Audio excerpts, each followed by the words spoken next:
마지막 이야기를 시작하기 전에 민주주의를 위해 희생된 모든 분들을 생각하면서 잠시 묵념하고 가도록 하겠습니다. 일동 묵념. 바로. 네, 안녕하세요. 남북청년 대화 소모임 봄꽃입니다. 네, 여러분 다시 만나서 모두 반갑습니다. 안녕.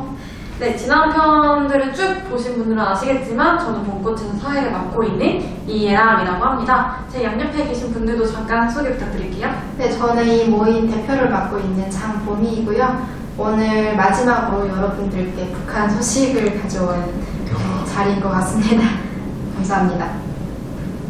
네, 저는 남북 자료를 통해 함께 지식을 나누고자 자리에 앉아있는 김도희입니다. 오늘이 마지막 시간이라서 굉장히 아쉽습니다. 네.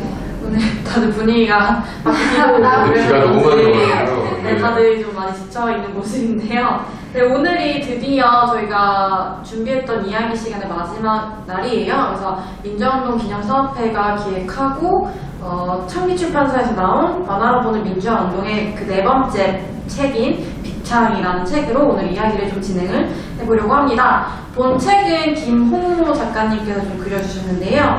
작가님께서는 그 72년이 지났지만 4.3에 대해서 잘 모르는 사람들이 너무나도 많다라고 좀 말씀을 해주시면서 이 책을 뭐 글도 쓰시고 그림도 그렸다고 하세요. 그래서 우리가 잘 모르고 있었던 해녀들의 항일 시위와 제주 4.3 사건에 대해서 좀 그려낸 이 책에 대해서 좀 같이 논의를 해보면 좋을 것 같습니다. 그래서 이 책의 배경은 1948년에 제주도에서 발생했던 제주 4.3 사건을 바탕으로 이야기를 전개시키고 있는데요. 자, 오늘도 역시 열심히 공부를 해오셨을 것 같은 도희님께서 잠깐 배경 설명을 해주시도록 하겠습니다.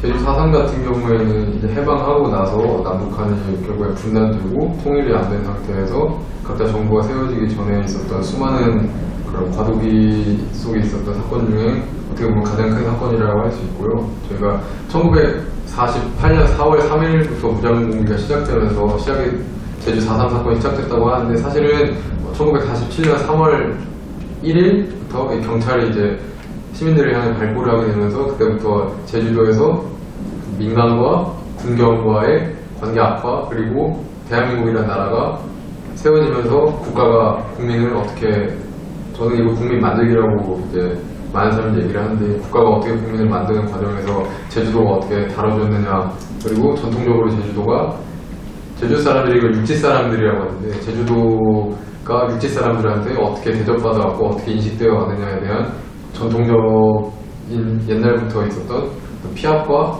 편견 이런 것들이 다 뒤섞인 사건이라고 볼 수가 있을 것 같고요. 그리고 이건 많은 분들이 잘 모르시는 거기도 한데 사실 저도 이걸 조사하면서 알게 됐는데 제주 4.3 사건이 공식적으로 끝나게 된 거는 한국전쟁 이후예요. 1954년 9월 21일에 한라산이 금족지역에서 해제가 되면서 제주 4.3 사건이 끝났다라고 하는데 사실 저도 이거는 찾아보면서 알게 돼가지고요. 여러분들도 혹시 알고 계신가 해서 이제 제가 연도와 연월일까지 다 말씀을 드립니다. 네, 감사합니다. 오늘도 엄청 열심히 좀 공부를 해오셨는데 마지막에 말씀해주신 건 저도 되게 좀 처음 들었던 이야기라서 같이 이거 끝나고 공부해보면 좋겠다라는 생각을 해봤습니다. 네, 그러면은 저희 이 제주 4.3 사건이 다른 민주화운동에 좀 버금갈 만큼 엄청 좀 커다랗고 중요한 사건이잖아요. 근데 사실 다른 저희가 읽었던 도서들보다 잘 알려지지 않았다는 그런 인식이 조금 있어요.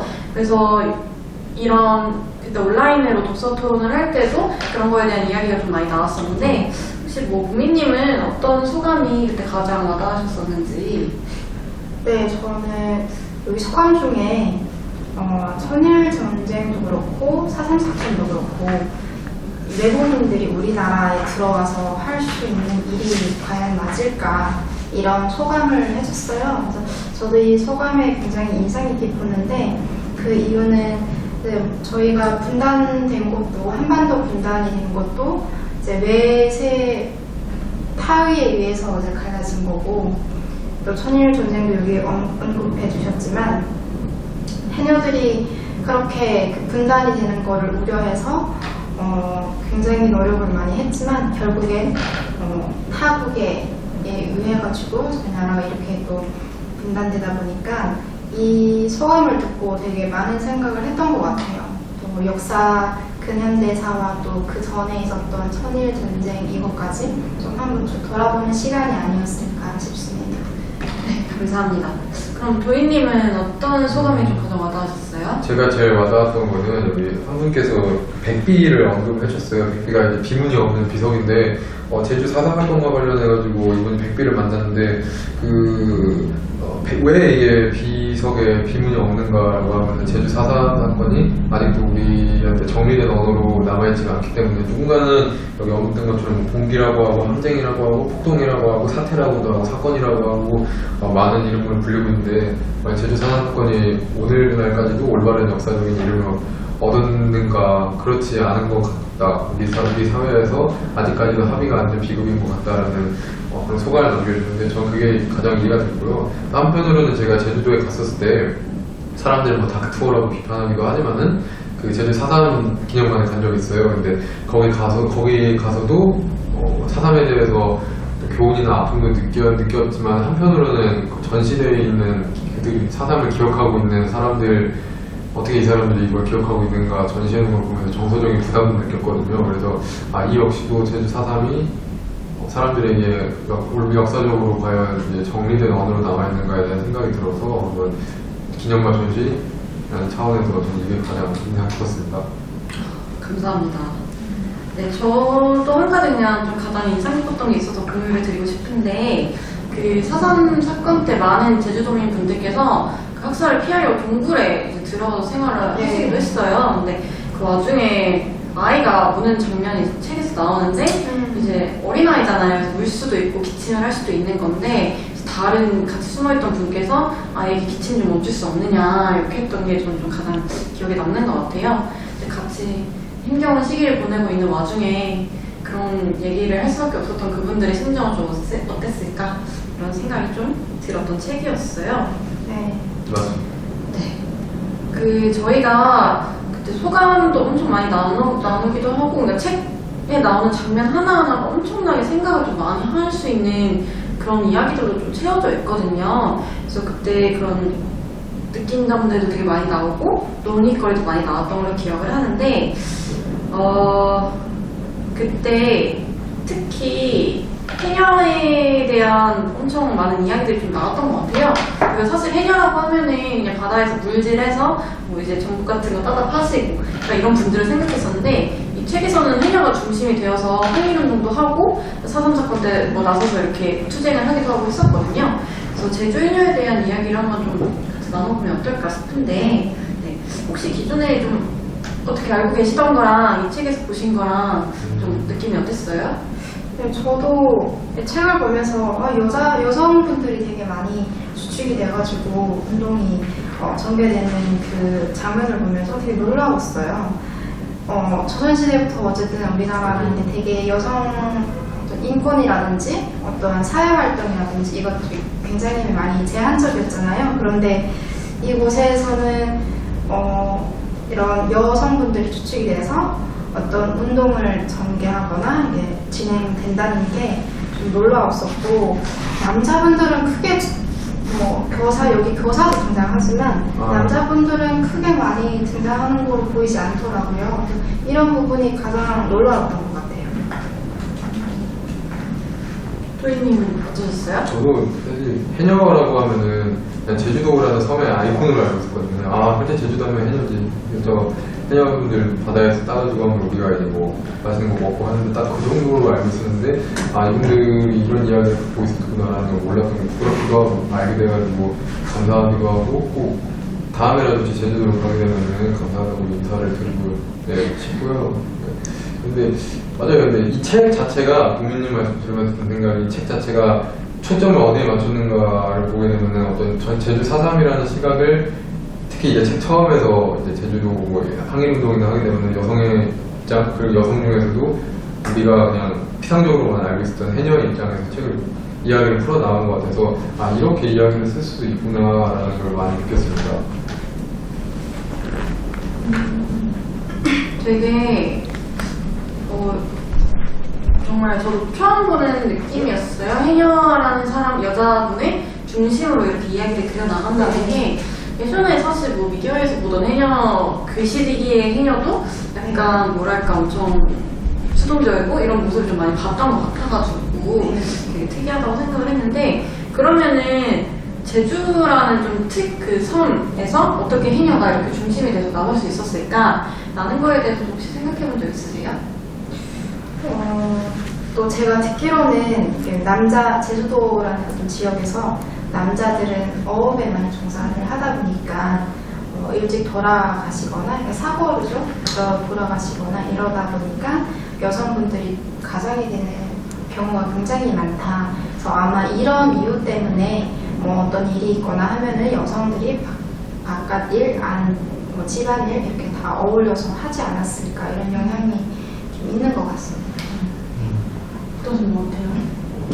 저도 마찬가지입니다. 그러니까 제주도라는 환경 자체가 그렇게 만든 것 같아요. 여성들, 그러니까 해녀라는 그런 것 자체를 만든 것 같고.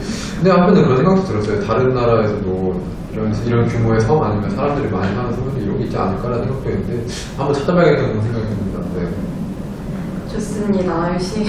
앞으로도 열심히 공부를 해야겠다는 생각이 드는데, 저는 이거 보면서 물론 제주 해녀만이 항일운동이나 투쟁에 나선 건 아닐 거예요. 하지만 이렇게 여성들이 좀 중심이 되고 나섰던 독립운동 같은 거에 대해서 좀 생각을 해보게 되더라고요. 네, 근데 제가 배웠던 과정에서는 사실 그런 여성 중심 독립운동은 많이 가르치지 않았던 것 같아가지고, 가장 최근에 여성 공부를 하셨을 것 같은 고객님은 어떠셨나요? 저요? 저도 사실 4.3 운동이라는 거는 2014년도에 처음 제가 한국 온 지 얼마나 됐을 때죠. 그때 이 사건의 이름을 들었었고, 검정고시에 이제 한 줄로 나와요. 제주도에서 일어났던 민주화 운동을 위해 일어났던 사건이다라고 한 줄로 정리되어 있는데, 그 기억만 나고 사실 어떤 내용인지, 또 해녀들이 주축이 돼서 책처럼 이렇게 묘사된 거를 본 적은 없었어요. 되게 그래서 놀라웠던 것 같아요. 이 책을 보면서. 내가 알고 있던 4.3 사건이 이렇게 시작이 됐었구나. 그때 책 가지고 온라인 모임 하면서 누가 그 책을 소개해 주셨거든요. 걸스쿼드라는 도서를. 제 기억으로는 도희님이었던 것 같은데 맞나요? 나리군이었어요. 아, 진짜요? 네, 나리군. 남자가 소개시켜줬던 것 같은데. 네. 샘 매그스라는 작가의 걸스쿼드라는 책이 있대요. 근데 거기에서 이게 역사 속 최강의 여성 팀을 소개해주는 책이라고 하는데, 거기서 제주해녀가 가장 첫 번째로 등장을 한다고 해요. 그러니까 단순히 이렇게 막 투쟁하고 이랬던 것 뿐만이 아니라 뭔가 세계 속에서도 인정받는 그런 강한 투쟁의 힘을 가진 여성분들이 아닐까, 이런 생각이 좀 들었거든요. 그래서 한번 같이 보면 좀 좋겠다라는 생각이 들었어요. 그래서 또 그런 얘기도 해주셨던 것 같아요. 외국 책에 엄청 대단한 여성들 이렇게 표현되고 있는데, 정작 우리나라에서는 왜 이런 사건이나 이런 걸 표현이 잘 안 되어 있는지, 이런 것에 대해서도 또 얘기를 해주셨던 것 같아요. 맞습니다. 혹시 뭐 제주해녀 관련해서 또 추가로 해주고 싶은 말씀 있으세요? 근데 되게 사실 해녀분들한테 이 책을 보고 이야기를 알게 됐는데, 그분들을 감히 제가 얘기하는 것 자체가 사실 좀 그런 것 같아요. 이제 그러니까 만약 몰랐으면 진짜 피상적으로 그냥 물질하셔야 되니까 그런 걸 알고 있었는데, 책을 보고 나서 그 물질 이상으로 사회 헌신하셨다는 걸 알게 되고 나서 함부로 이거 못 되겠더라고요. 네.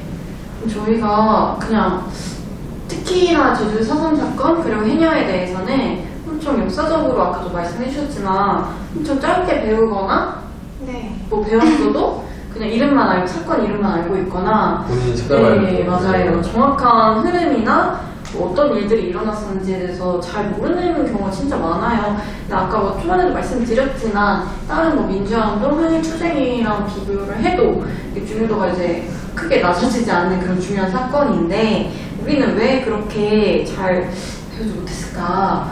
이런 생각이 엄청 들더라고요. 그래서 그때도 다른 많은 분들이 근현대사 교육을 진짜 제대로 다시 해야 된다 이런 얘기를 좀 많이 나눠주셨던 걸 기억해요. 그래서 아까 보미님도 좀 언급을 해주셨지만 이런 거에 대해서도 저희가 같이 얘기를 나눠보면 좋지 않을까요? 되게 필요하다고 생각해요. 네, 일단 교육적으로도 그렇고 이런 아픈 역사나 뭐 자랑스러운 일이라든지 아니면 뭐 힘들었던 사건이라든지 이런 것들을 다 좀 공개를 많이 해야 된다고 생각을 하고 교육의 비중에 조금 더 많이 넣어야 되지 않을까라는 생각도 들거든요. 그래서 비중이 좀 너무 적고 또 생각보다 우리나라 사람들이 역사에 관심이 별로 없더라고요. 제가 가끔 가이드를 하면서 이제 느낀 건데 항상 가이드를 하면서 느끼는 거는 이분들은 초등학생이라고 생각을 하고 체력은 이제 노인으로 생각을 해야 되는 부분이 있다고 생각을 하는 게 정말 잘 몰라요. 4.3 사건? 이런 거에 대해서는 뭐 가이드 할 때 얘기를 던져도 그냥 우리 들어는 봤지만 전체적인 내용이라는 거 이런 걸 잘 모르시고요. 그리고 6.25 전쟁 때만 해도 그 사건의 그냥 내용에 대해서는 또 잘 모르시는 분들이 되게 많고 38선이랑 군사분계선 이거 구분을 잘 못하시는 분들도 굉장히 많고요.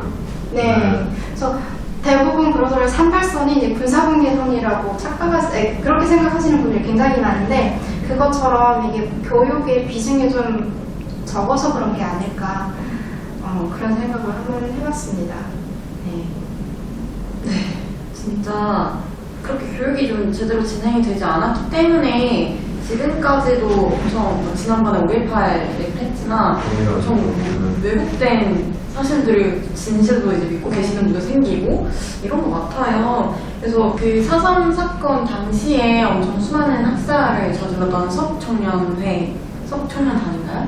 거기가 서북청년회가 최근에 다시 좀 재건되었다고 하더라고요. 2014년인가요? 네, 2014년에 재건이 되었다고 이렇게 알려져 있는데 진짜로 교육을 제대로 시행을 했다면 본인들이 그 자랑스러워하고 다시 그런 모임을 만들고 할 수 있을까 이런 생각이 들었거든요.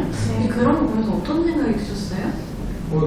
그거를 애국으로 믿고 있는 사람들이 어떤 행동을 했느냐에 대해서 나오는 거니까 더 이상 이거는 드릴 말씀이 없는 것 같아요. 다만 저런 사람들이 어떻게 저렇게 얘기를 하고 저 긍정적으로 기념할 수 있는가를 생각해 봤을 때 대한민국이라는 나라가 과연 대한민국이라는 나라의 탄생이라고 할까요? 그 탄생이 어떻게 이루어졌나를 보아야 되면은 4.3 사건하고 4.3 사건 바로 뒤에 여섯 사건을 얘기를 안 할 수가 없는데 사실 뭐 우리가 사실 대한민국이 뭐 한강의적인 민주화에 뭐 어쩌고 얘기하지만은 그 대한민국이라는 나라가 사실 수많은 사람들의 피를 먹고 나서 태어난 나라인데 이것을 조명하지 않고 그것이 마치 필요했다 그렇기 때문에 뭐 그렇게 제주도에서 우리가 했기 때문에 여기까지 왔다라고 하던데 근데 그런 거 보면은 안쓰럽죠.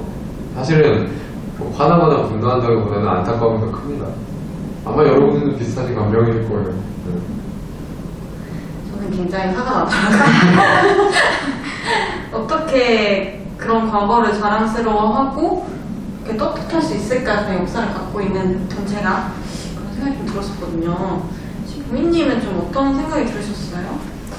저도 이 사람들이 재건한다는 생각을 가지는 게 참 어이가 없는 게 당시 그 사건에 본인들이 저질렀던 어떤 악행들에 대해서는 전혀 반성이 없기 때문에 이러지 않을까라는 생각도 들고요. 그리고 어떤 사건에 뭐 어떤 역할을 했다던가 이런 것보다는 그 사건에 본인들이 있었다라는 거에 아마 착각을 해서 이런 거를 다시 재건한다 아마 이런 식으로 하지 않았을까 생각되거든요. 네. 그러니까 본인들이 잘못됐다고 생각을 안 하는 거죠. 다만 그 사건에 본인들이 있었다 이런 생각이 아닐까. 네, 개인적으로. 어떻게 보면 그렇게 서북청년회가 다시 만들어지고 하는데도 사실 서북청년회에 대해서 잘 모르는 사람도 굉장히 많을 것 같아요. 뭐 역사적 그런 사건들이나 이 단체가 왜 만들어졌는지 이런 거에 대해서 모르기도 할 것 같고, 그렇기 때문에 뭐 2014년에 만들어졌다고 하는데 이거에 대해서 막 잘 모르시는 분들도 있을 것 같고, 그렇다는 건 저는 어떻게 보면 뭐 제주 4.3 사건이나 뭐 일련의 그런 사건들에 대해서 우리의 관심이 너무 없었던 게 아닐까? 이런 생각이 좀 들거든요. 단순히 뭐 교육의 부재라고 하기에는 우리들 스스로도 너무 관심을 안 가졌던 게 아닐까? 이런 생각이 좀 들었는데, 사실 저희 제주도 진짜 많이 가잖아요. 그쵸. 네, 가서 단 한 번이라도 이런 민간인 학살 사건들이 있었다는 걸 기억을 했을까? 그래서 아름답기만 했죠, 전도가. 이렇게 아픈 역사가 있었던 곳이라고는 생각도 못했고, 또 이제 서북청년단이 다시 재건되는 거에 있어서는 무엇보다도 제주도 시민들이 굉장히 더 많이 화가 나고 좀 억울하지 않을까 싶습니다, 저는. 네. 어때요? 사실 서북청년단이라는 자체가 서북지방에서 월남한 사람들이 이제 반공주의를 해가지고 나온 단체인데, 나중에 뭐 이제 검열단체 되고 우익 테러 일삼고 이렇게 뭐 민간인 학살하고, 한국전쟁 때는 북한 쪽 올라와가지고 상부작전도 하고 군사작전도 부조해가지고 하고요. 전투에도 참여했다고 하고요. 이제 그들의 뭐 공과 과를 얘기하곤 하는데, 그걸 공과 과를 얘기하는 사람들이 있는데 과연 공이 있는가라는 생각도 들고, 이 사람들이 나중에 어떻게 해야 되는가를 기념해봤을 때 공이 있다고 얘기하기 어려울 것 같고요. 특히나 지금 부모님 말씀하신 대로 서북청년단이라는 단체가 민주화가 되고 나서 이미 30년 가까이 지난 2014년에 다시 나왔다는 것 자체가, 사실은 이거는 제주 사람들은 그래요. 4.3 사건 얘기할 때 육지 것들을 얘기하는데, 육지 것들이 한 번 더 이제 서북 사람들한테 이게 어떻게 씻을 수 없는 상처를 준 거죠. 육지가 사실은 대한민국도 그렇고 예전부터 그렇고 이 한반도라는 지역에도 사실 제주도는 말 그대로 도잖아요. 근데 육지가 중심이 되어야 되는데, 또 육지 것들이 하는 것만 하는 대로 제주도가 가고, 제주도가 그 어떤 원심력을 부정할 수가 없고 거부할 수가 없는데, 거기서 자유할 수가 없는데 항상 당하기만 한 그런 서름이 있거든요. 그런 거를 고려를 못한 것 같아요. 그게 지금도 서북청년대 그게 있나요? 제가 잘 모르는데 2014년이면 벌써 6년 전이잖아요. 제가 알기로는 여전히 있는 걸로 알고 있고, 어디 보수 집회였나요? 거기에 딱 그 걸려 있었던 거를 봤어가지고 좀 기억이 크게 남더라고요. 태극기 집회 때 갔어요. 저는 2018년에 한문으로 이제 서북청년회가 갔었는데, 서북청년단이요. 그래가지고 봤었는데, 있구나 했는데, 뭐 찾아봐야겠습니다. 지금 6년이 지난 상태니까요. 이렇게 당당할 수가. 그러니까 역사에 우리가 무관심하기 때문에 그들이 더 당당한 게 아닐까? 이런 생각이 좀 들었어요. 네. 그래서 어쨌든 항상 결론은, 그래서 우리 그년대에서 교육 제대로 받고 관심도 좀 많이 가져야 한다, 이런 얘기를 좀 할 수 있을 것 같고, 저희가 이 책에 대한 얘기를 또 안 해볼 수가 없을 것 같은데, 책의 제목이 비창이잖아요. 네. 부인님이 좀 설명을 해주셨는데, 해녀들이 물질할 때 쓰는 도구거든요. 이 책 내용 보시면 그 비창을 들고 진짜 투쟁을 하러 나가시고 막 이러세요. 네. 이런 거 보면서 좀 어떤 생각이 드셨어요? 정말 생계랑 연결이 되어 있기 때문에 이분들이 이렇게 나설 수 있었던 걸까? 이런 생각이 나던가. 그리고 이렇게 생계를 유지하기 위해서 경제적인 활동을 하는 데 쓰이는 도구잖아요. 근데 그거를 들고 그 차에 막 올라가서 참 유리 깨고 막 이런 모습을 보면서 그 생계를 위한 그 도구였었는데, 또 어떻게 보면 미래를 위한, 자기 후세를 위한 몸부림치는 데 사용했던 도구기도 해가지고, 비창이라는 이 그 도구가 굉장히 좀 의미가 있는 것 같아요. 제주도 가면은 비창을 볼 수 있나? 해녀분들 물질하시러 들어가기 전에 한번 보면. 네, 사실 제주도 여러 번 가봤지만 해녀분들이 물질하는 거를 제가 보질 못했어요. 그래서 비창이라는 것도 이 책을 보면서 이제 알게 됐었는데, 기회 되면 그거 하나 구매해서 먹고 싶어요. 기념품인가요? 기념품처럼, 네, 4.3 사건 한번 읽어봤다, 이런 기념품? 맞아. 네. 이거 보면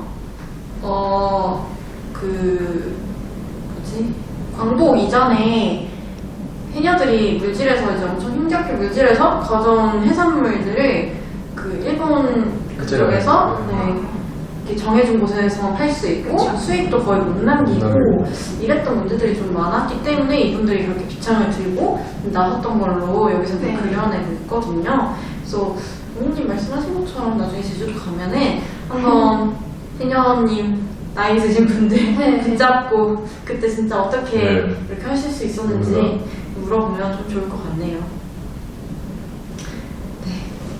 네. 그때 토론할 때도 그랬는데 내용이 너무 툭툭 끊겨가지고 맞아요. 제가 본인이 비창 얘기하셔가지고 좀 생각나는데 그 얘기를 해볼 수 있을 것 같아요. 제가 저녁 거고 나서 혼자 미국에 여행 갔을 때 워싱턴 DC에서 홀로코스트 박물관에 갔었는데 거기 들어가면은 가장 먼저 입구에 딱 보이는 물건이 그 우리가 옛날에 그 치는 타자기 있잖아요. 타이프라이터 그 물건이 있는데 거기 그 물건을 전시해놓은 이유에 제가 그 문구가 기억이 안 납니다만은 그 문구가 이런 문구였어요. 그러니까 이 역사를 전달하는 데 있어서 언론과 지식인이 얼마나 중요한가 반대로 변절한 지식인과 언론인의 죄가 더 크다. 단순히 어떤 노동이나 아니면은 강제로 뭐 하는 거에 부역했던 사람들보다 변절한 지식인과 언론의 죄가 더 크다 이런 메시지였던 것 같아요, 제 기억에. 근데 비창이 그런 것 같아요. 제주도라는 공간이 예전부터 이제 아까 계속 제가 얘기를 하지만 육지 것들에게 어떻게 이제 당해오거나 어떻게 끌려다녔는가, 그리고 일제강점기라는 역사적 상황, 해방공간이라는 상황, 한국전쟁이라는 상황에서 그 제주도 사람들이 어떻게 살았고 앞으로도 그거 아픔을 어떻게 기억할 것인가에 대한 아이콘인 것 같아요. 그 타이프라이터가 홀로코스트 기념관 딱 들어가면 보이는 그런 아이콘처럼 비창도 제주도에서 일어난 비극적인 사건들이라든지 제주도에서 일어난 항일 투쟁도 좋고요, 민주화운동도 좋고요, 민주화 이유도 좋고요. 이 사람들을 대변할 수 있는 어떤 상징이 있다라고 하면은 비창을 가지고도 이야기를 해볼 수 있지 않을까라는 그런 생각이 들었습니다. 되게 실제로 4.3 박물관 기념관 가면은 크게 그런 건 없어요. 네, 크게 그런 거 없는데 혹시 이 방송을 보고 계신 제주도민이 계시다면 혹시 한번 말씀이라도 한번 해주시면 어떨까 그런 생각이 듭니다. 거기 기념관에 어떻게 구성이 되어 있나요? 저는 한 번도 가본 적이 없어서. 개인적으로 제가 아까 소감 말씀하실 때 했지만은 일단 뭐 할 얘기가 많은데 세 가지로 나눠서 얘기를 해볼게요. 첫 번째는 이 박물관이 어떤 시내 중심지라든지 사람들이 자주 가는 어떤 뭐 해안지, 휴양지 이런 데랑 굉장히 동떨어져 있어요. 진짜 막 이렇게 도로를 타고 간 다음에 안으로 들어가지고 몇 개를 넘어서 이렇게 가야 되거든요. 접근성이 좋지 않다는 거죠. 이게 첫 번째, 제가 느낀 점은 첫 번째가 이거예요. 접근성이 너무 안 좋다 했고, 두 번째는 이게 들어가서 보면은 전시해놓은 거나 바깥에 이제 기념관 이렇게 둘러놓고 나면은 동선도 길고, 그 다음에 동선도 길고 전시를 관람할 수 있는 그것도 물론 이제 섬이고 넓은 데다가 야외에서 이제 이제 관람하고 기념할 수 있는 공간도 있고 해가지고 동선이 넓어지는 거 이해하겠지만은 이게 부담이 너무 커요. 이거를 실제로 이제 전시를 우리가 과연 개인이 아니면 단체가 혼자 이렇게 돌아다니는 것만 해도 부담이 크고, 오늘처럼 이제 기상이 안 좋은 날에는 그게 더한 거죠. 야외에도 있는 걸 봐야 되는데.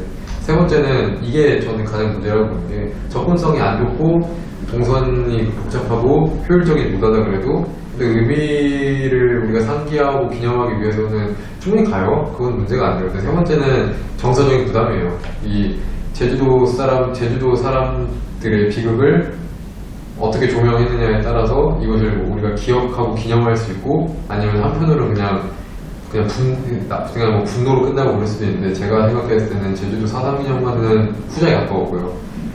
네.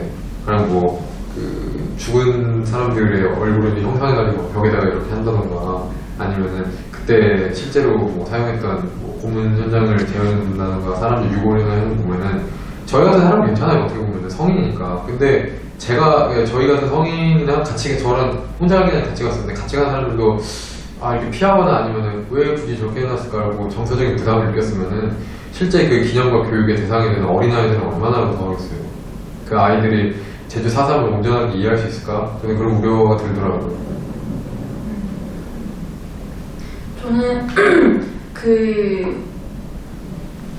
그런 기념관 이런 게 사실 그렇게 많지는 않은 것 같아요. 우리나라 자체에 뭐 있긴 있겠지만 몇 가지 엄청 좀 파편적으로 이렇게 존재하고 있고 저희가 거기 뭐 직접 방문을 굳이 할 이유를 못 찾을 정도로 이렇게 아까처럼 이제 되게 멀리 떨어져 있다던가 이런 경우들이 좀 많은데 저는 개인적으로 그 여기 망원동 인근에 있는 전쟁과 여성 기념박물관이었나요? 전쟁과 여성 박물관인가요? 네. 거기가 되게 괜찮았던 것 같거든요. 맞아요. 뭐 동선이라던가 아니면 접근성도 뭐 나쁘지 않았고 사실 그렇게 정서적인 아까 말씀하셨던 너무 부담스럽지 않게 잘 하지만 엄청 뇌리에 박히는 그런 것들로 전시를 해놨던 기억인데 같이 가보셨죠, 본인이? 네, 저는 한 번 가봤습니다. 친구랑 같이 갔어요. 아, 네네네. 진짜 어떠셨어요? 저는 우리나라의 그 수많은 민주화운동과 항일운동들 이런 것들이 뭔가 한 군데에 모여서 같이 뭐 홀로코스트 박물관처럼 이렇게 기념비적인 걸 좀 만들어 놓으면 좋지 않을까 하는 생각이 좀 들었는데 타다기처럼. 네. 저도 이제 그 전쟁과 여성 박물관에 갔을 때 보니까 우리나라 역사뿐만 아니라 그 월남 전쟁 그리고 또 필리핀 뭐 이런 다른 좀 피해를 많이 봤던 나라들의 역사도 어느 부분 이렇게 같이 넣어서 그러니까 전 세계적으로 여성들이 어떤 대우를 받았고 어떻게 참여를 했고 그 결과가 어땠는지 이거를 되게 서사적으로 묘사를 해놔가지고 좀 우리나라뿐만 아니라 다른 나라의 역사도 살짝 곁눈으로 들여다볼 수 있는 기회였어서 좀 좋았던 것 같아요. 아마 아까 말씀하신 것처럼 4.3 사건이라든지 우리나라 역사도 좀 이런 많은 공간을 확보해가지고 보여주고 들려주고 하는 게 중요한 것 같아요. 일단 접근성이 제일 중요한 것 같고요. 네. 사실 멀리 떨어져 있으면 잘 안 가게 되잖아요. 굳이 그리고 또 여행을 갔는데 굳이 거기까지 멀리 택시 타고 나가가지고 그렇죠. 거기도 부담스럽고 특히 또 이제 학생들 같은 경우는 자가용 뭐 있거나 이런 게 아니기 때문에 무엇보다 접근성이 좋아야 쉽게 접할 수 있고 그럴 수 있을 것 같아요. 저 이 얘기 한번 좀 하고 싶었는데요. 그 책 장면 중에 68페이지에 물고문 관련한 내용이 나오는데 해녀들은 사실 그런 산소통 없이 물에서 숨을 참고 물질을 하는 직업이잖아요. 네. 근데도 불구하고 뭐 물고문이 가장 힘들었다. 뭐 까짓거 물질할 때 숨 한 번 더 참는 거라고 생각했었는데 정말 죽을 것 같았다라는 장면이 나와요. 그래서 보면서 되게 엄청 복잡한 생각이 들더라고요. 기억나세요, 저는? 저 기억나죠. 고통스러웠겠구나라고 느꼈던 점이었던 것 같아요. 그래서 해녀들은 물에서 사는 사람들이잖아요. 어떻게 보면 그게 주업이고 그럼에도 불구하고 물고문이 가장 고통스러웠다는 거는 대체 얼마나 잔인하게 고문을 했었을까 이런 생각도 하게 됐던 가장 와닿았던 이게 상상이 되잖아요. 뭔가 그런 장면이었던 것 같아요. 그리고 또 이 부분 말고 또 다른 부분 아까 예랑군이 살짝 말씀해 주셨는데 그 동굴에서 아기가 물 때 옆에 사람들이 그 아기가 좀 어떻게 안 되냐 이러다 우리 다 잡히겠어 이런 장면이 나오잖아요. 그 부분을 볼 때는 저는 또 제 경험이 되게 와닿았었거든요. 저는 해봤죠. 저는 탈북할 때는 국경에 일단은 숨어서 기다렸다가 타이밍을 보고 이제 그 도망강을 건너야 되니까 똑같은 그 상황이었었고 또 중국에서부터 라오스, 태국을 거쳐서 오는 과정도 마찬가지거든요. 근데 문제는 나 혼자일 때도 있지만 나 혼자 아니고 애기 엄마가 있을 때도 있었어요. 숨어 있는데 애기가 끙끙거리거나 이러면 엄청 이게 막 가슴이 저리고 막 들킬까봐 무서운 거죠. 근데 괜히 이 사람 때문에 나도 잡히는 거 아니야? 이 생각이 오로지 더 많았던 것 같아요. 좀 사람이 그래서 저는 이기적이었던 것 같은데 여기에 같이 숨어 있었던 분들도 아기가 기침하니까 들킬까봐 무서워서 이게 가슴 저렸던 이런 장면들이 되게 그때 저가 느꼈던 무서움 이런 거랑 좀 연상이 돼가지고 이 부분도 되게 좀 힘들었던 것 같아요. 그런 경험이 있다는 것 자체가 좀 연상을 시킬 수밖에 없으니까. 그치? 저는 그냥 보면 그런 생각 들었어요. 그러니까 2차 세계대전 다 보면은 뭐 저는 그냥 그 승용무기 용어를 갖다 쓰면 소련이 독일이 이겼잖아요. 그래서 러시아는 이거를 대조국 전쟁이라고 하는데 대조국 전쟁 시기에 빨치산들이 독일군을 상대하면서 이제 뭐 쫓겨가지고 늪지대에 숨은 거예요. 그냥 똑같아요. 애기 엄마도 빨치산이었는데 늪지대에 이제 숨은 거죠. 늪지대에 숨어가지고 이렇게 했는데 애가 이제 우는 거예요. 애가 우니까 이 늪지대에서 안 들키려고 다른 사람들이 이제 그 늪에 이제 아예 잠수함을 이렇게 물이 있으면 딱 여기까지 들어가가지고 숨만 참고 있었는데 애가 우니까 엄마가 애를 이제 담근 거예요, 그냥 그대로. 애는 죽었고요. 네. 그러면서 이제 늪지대 딱 올라왔는데 다 살았어요. 아기 엄마가 그런 선택을 해주는 덕분에. 그 나중에 제가 이름 기억 안 나는데 싫어하고요. 나중에 아기 엄마는 독일군하고 싸우다 죽은 걸로 알고 있어요. 그 빨치산도 대부분 죽었고요. 근데 그게 저는 그걸 읽으면서 인간이라는 상황이 극한 상황에 처하게 되면 어떻게 되는가, 어떻게 될까라는 생각하면서 마음이 참 아팠는데, 근데 만약에 저는 그런 생각도 들었어요. 그러니까 동굴에 만약에 그러면 진짜 군경이 찾아와가지고 야 이 동굴 한번 수색해봐야 이러고 사람들이 이제 막 들어오는 소리가 들리고 여차하면 들킬 것 같은데 그때 제주도 사람들은 어떻게 했을까? 그러니까 이게 뭐 그대로 그랬을 거야 아니었을 거야 이런 얘기를 하는 게 아니라 상황 자체가 비극적이잖아요. 이 비극을 우리가 어떻게 설명해야 되고 어떻게 받아들여야 되는가에 대한 그런 정리가 자유롭게 이야기가 돼야 되는데 네 아쉽습니다. 되게 너무 슬픈 너무 슬픈 그런 얘기예요. 이야기인 것 같아요. 그거랑 연관 지어서 책을 보면 실제로도 일어났을 거라고 생각이 되는데 거의 마을 사람들을 이제 찾아낸 거죠. 네. 산소를 찾아내서 일렬로 이제 세워놓고 그 중에 한 마을 사람 남자 사람한테 저기 있는 사람 다 죽여 약간 이렇게 하는 그런 장면이 나와요. 그래서 어쨌든 그 남자분도 죽었겠지만 결국에는 근데 사람을 그렇게 시키고 서로 죽이게 하고 이렇게 만드는 걸 보면서 엄청 복잡해지더라고요, 생각이. 그건 저는 많이 있는 것 같아요, 진짜. 저 그런 얘기 그거 기억나세요?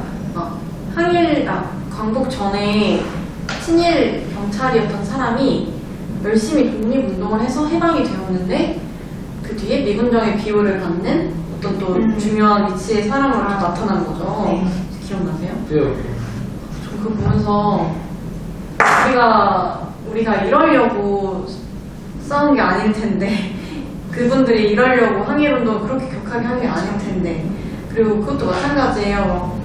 그 뒤에 엄청 투쟁을 해서 어떻게 4.3 사건이 좀 마무리 지어지고 했는데 또 독재라던가 여러 가지 문제들이 또 발생을 했었고 끝나지 않은 것 같아요. 결국 어디에도 그분들이 꿈꿔왔던 파라다이스는 없었던 게 아닐까 이런 생각이 좀 들더라고요. 지금 그 장면들 보면서 어떤 생각이 드셨나요? 저는 아까도 그러니까 계속 얘기하는 거지만 제주 사람들의 울분에 대해서 미련이 됐어요. 그러니까 그 아까 제가 다크 투어라고 얘기했지만 그때 사상 관련해가지고 제주도 갔을 때도 제주도 어른들이 그랬거든요. 아 육지 것들 이랬는데 그게 사실 비하는 표현이 아니에요. 그러니까 제주도에서 육지 사람들을 그냥 육지 것들이라고 불러요. 그게 왜 뭐 육지 놈들, 육지 년들도 아니고 왜 물건에다 갖다 쓰는 것들이라고 하냐는데 진짜 그게 모욕적인 그런 표현이 아니고요. 제주에서 그렇게 얘기하는데 그 육지에서 벌어지는 일 때문에 물론 육지에서 벌어지는 일 때문에 육지에서 사는 사람들도 원심력으로부터 자유롭지 못하기 때문에 피해를 받지만은 제주도는 가장 멀리 떨어져 있음에도 불구하고 그 피해가 가장 컸던 거죠. 모순적이고 그런 거 봤을 때 제주도 사람들이 갖고 있는 울분이라는 게 얼마나 클까라는 생각이 가장 먼저 들었고요. 게다가 이게 무슨 4.3 사건이나 대한민국이 등장하고 나서부터 이런 게 아니라 조선시대나 전근대부터 계속 쌓여왔던 게 지금 터진 거잖아요. 이런 거 보면서 그랬고 그다음에 아까 방금 말씀드렸던 이거에 뭐그 경찰 얘기도 그렇고 학살 얘기도 그렇고 사실 그 해방되고 나서 친일 경찰이나 아니면은 학살에 참여했던 군인들도 다 이제 국가의 이름으로 학살을 저지르거나 다시 이제 탄압을 하거나 그랬던 것인데, 그렇다면은 우리가 얘기하는 국가는 뭔가, 국가의 맨얼굴을 제주도에서 보았던 건가. 그래서 저는 4.3 사건에 대해서 우리가 얘기해볼 만한 게 있다면은 국민과 국가의 관계라고 하면 될까요? 그리고 대한민국이 세워질 때 국민과 국가의 관계가 과연 정상적이었나? 저는 그런 질문을 해볼 수 있을 것 같습니다. 네. 어떻게 보면 모든 게 비정상적이었고 모든 게 남의 힘을 빌려서 이뤄낸 결과물이고, 그렇기 때문에 지금까지도 우리가 이런 복잡한 삶을 살고 있는 게 아닐까 이런 생각이 좀 드네요. 혹시 또 마지막 공유해주고 싶은 말씀 있으세요? 같이 좀 이야기 나눴으면 하는. 학살에 대해서 한번 이야기를 해볼까 하는데, 그러니까 학살이라는 게 제주도에서도 좀 와서 보이지만은, 이게 그러니까 6.25 때 학살이랑 똑같잖아요. 적경지대 학살하고. 그러니까 톱질전쟁이라고 해가지고 6.25 때도 국군이 밀고 올라가면은 거기 있는 사람들은 이민군이랑 대통령이 협조했지, 죽이고, 또 전투에서 밀려가지고 국군이 후퇴하고 이민군이 내려오면은 너 이제 해가지고 서로 죽이고 하는데, 이 사람들은 삶의 터전이고 조상 때부터 지켜왔던 땅이라고 어떻게 벗어날 수도 없는데 이렇게 이제 왔다 갔다 하면서 톱질하듯이 해가지고 톱질 전쟁이잖아요. 근데 제주도도 그랬잖아요. 이제 산 밑에 있는 그런 산중 부락들이 어떻게 한쪽으로는 토벌군한테, 한쪽으로는 뭐 여기 책에도 나오지만은 뭐 나무당을 비롯한 그 반국가 반란군들한테 어떻게 이제 서로 이제 왔다 갔다 당하는 걸 보면서 이 학살이라는 게, 물론 이제 제주 4.3에 대한 이야기를 해보면은 그런 학살의 측면도 우리가 부정할 수는 없겠다라는 그런 생각도 들고, 결국 그 학살 위에서 태어난 게 대한민국이라는 걸 생각해보면은 우리가 국가를 부정할 수 없겠죠. 다만 이제 우리나라가 어떻게 여기까지 왔는가에 대해서 반드시 얘기를 해봐야 된다 하는 게 제가 생각하는 바람이고요. 그리고 가장 마지막으로 제가 하고 싶은 얘기는, 저는 육지 것이에요. 제주도 사람 입장에서 보면은 태어나기 서울에서 태어났고 자라기 경기도에서 자랐는데, 여러분들 육지 것이잖아요. 제주도 입장에서 봤을 때는 보일님 같은 거는 아주 먼 육지 저 먼 육지 것인데, 근데 우리가 육지에서 이제 했던 사람이라 그런 것 같아요. 단순히 신문 한 장을 보거나 칼럼 하나를 읽어도, 그래, 이거는 뭐 서울에서 일어난 뭐 부동산 문제라든지 뭐라든지, 아니면 지금 뭐 정책에서 국회가 뭐가 있고, 이건 지자체에서 뭐하고 하는데, 제주도에 대해서 우리가 한번 그렇게 깊게 생각을 해봤는가라는 생각이 들었어요. 이 비창이라는 책을 보고. 아니더라고요. 그래서 앞으로는 뭐 어떤 짜잘한 정책이라도, 아니면 사회에서 이슈가 되는 거라도 제주도 사람들은 이거 어떻게 받아들일까? 제주도에서는 이게 어떻게 실행이 될까? 제주도에서 이거 하려면은 사람들이 어떻게 생각할까? 특히 이제 역사와 관련된, 아까 말씀하신 우리 근현대사와 관련된 학살이라든지 국가의 문제, 국민의 문제, 학살의 문제, 역사에서 일어난 모든 구조의 문제를 제주도의 사람들은 어떻게 바라볼까 하는 생각해보면은,